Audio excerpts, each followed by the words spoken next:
ரோஹிணி என்கிட்ட கொடு, நான் போய் கொடுக்குறேன். ஐயோ இல்லக்கா, பரவாயில்ல, நானே கொடுக்குறேன். ஏன் ரோஹிணி, நான் எல்லாருக்கும் காஃபி கொடுக்க கூடாதா? ஐயோ அக்கா, அப்படியெல்லாம் இல்லக்கா. இந்தாங்க, நீங்களே கொடுங்க. சரி, தேங்க்யூ. அண்ணே, இந்தாண்ணே, லைஃப்ல தடவையா என் கையால உனக்கு காஃபி கொடுக்குறேன், எடுத்துக்கோ. நீ இவ்வளவு சீக்கிரம் இந்த அளவுக்கு தெரிந்துவே மனசு மாறுவேன்னு நான் நினைச்சு கூட பார்க்கல வேல்விழி. தேங்க்யூ.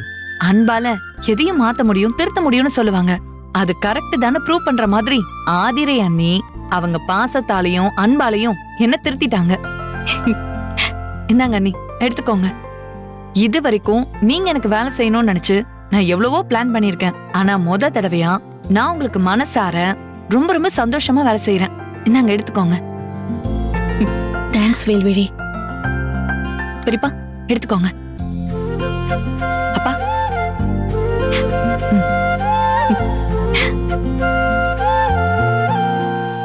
ஏய், எடுத்துக்கோ.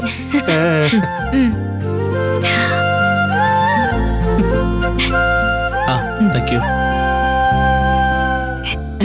தேங்க்யூ செல்லம்.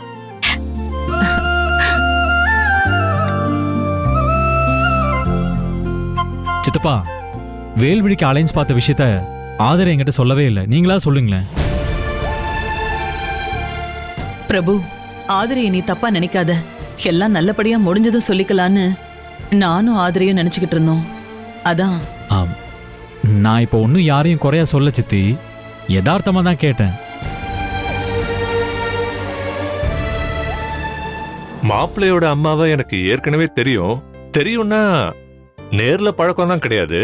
2-3 ஃபங்க்ஷன்ல அங்கங்க பார்த்து வணக்கம் சொல்லிருக்கேன். பிசினஸ்ல நாளா ABCDனா அவங்க XYZ அந்த அளவுக்கு பெரிய லெவல். அவங்க திடீர்னு வந்து உங்க பொண்ணு வேல்விழிய என் பையனுக்கு பார்க்க வந்திருக்கேன்னு சொன்னப்போ எனக்கு கையும் ஓடல காலும் ஓடல. திடீர்னு என் பொண்ணை பத்தி நீங்க எப்படி கேள்விப்பட்டு எங்க வீட்டுக்கு வந்தீங்கன்னு கேட்டப்போ ஆதிர மூலமா தான் உங்க பொண்ணோட ஜாதகமும் போட்டோவும் வந்ததுன்னு மாப்பிள்ள அம்மா சொன்னாங்க. அப்பதான் எங்களுக்கு எல்லா டீட்டெயிலும் தெரியும். ஏன் சித்தப்பா, தட்டு மாத்துறது என்ன? கையோட நிச்சயதார்த்தத்துக்கும் தேதி குறிச்சிட வேண்டியதானே? நிச்சயதார்த்த தேதியும் குறிச்சாச்சு கார்த்தி. அப்படியா சித்தி? எப்ப நிச்சயதார்த்தம்?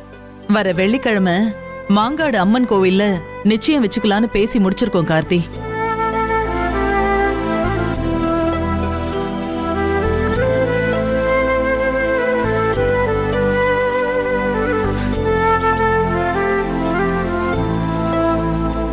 இது என்ன அதிசயமா இருக்கு? ரோகிணிக்கு வர வெள்ளிக்கிழமை தான் நிச்சயதார்த்தம் வச்சிருக்கோம். அதுவும் அதே மாங்காடு அம்மன் கோயில்ல தான். ஆமா.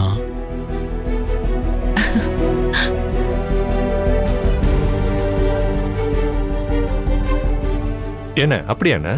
ஆமா ஏகம்பரம், ரோகிணிக்கு ஒரு நல்ல வரன் கிடைச்சிருக்கு. BAவா இருக்காரு. தங்கமான குணம், குடும்பமும் அப்படித்தான். இந்த வரன் கூட ஆதர மூலமா தான் வந்துச்சு. அப்படியா? ஆதிரைனா ஆதிரையோட அப்பா என் நண்பன் சிவபிரகாசம் மூலமா வந்துச்சு. சிவாவுக்கும் மனோகரிக்கும் ரொம்ப வேண்டப்பட்ட குடும்பம் அது. அண்ணி, உங்களால எனக்கும் ரோஹிணிக்கும் சந்தோஷமான நல்ல வாழ்க்கை அமைய போகுது. நாங்க 2 பேரும் உங்களுக்கு எவ்வளவு தேங்க்ஸ் சொன்னாலும் பத்தாது அண்ணி. என்ன ரோஹிணி? ஆமாக்கா. சித்தப்பா, மாப்பிள்ளையோட ஜாதகத்துக்கு மாங்காடு கோயில தான் நிச்சயதார்த்தம் நடத்தணும்னு ஜோசியர் சொல்லிட்டாங்களாம். வேல்விழியோட மாப்பிள்ளை வீட்டுக்காரங்களுக்கு எந்த விசேஷம் பண்ணாலும் மாங்காடு கோயில வச்சு பண்றதுதான் அவங்க குடும்ப வழக்கம்னு சொன்னாங்க. எல்லாம் நல்லதுக்கு தான். 2 நிச்சயதார்த்தமும் ஒரே இடத்துல ஒரே நேரத்துல அந்த அம்மனோட ஆசீர்வாதத்தோட நல்லபடியா நடக்கும்.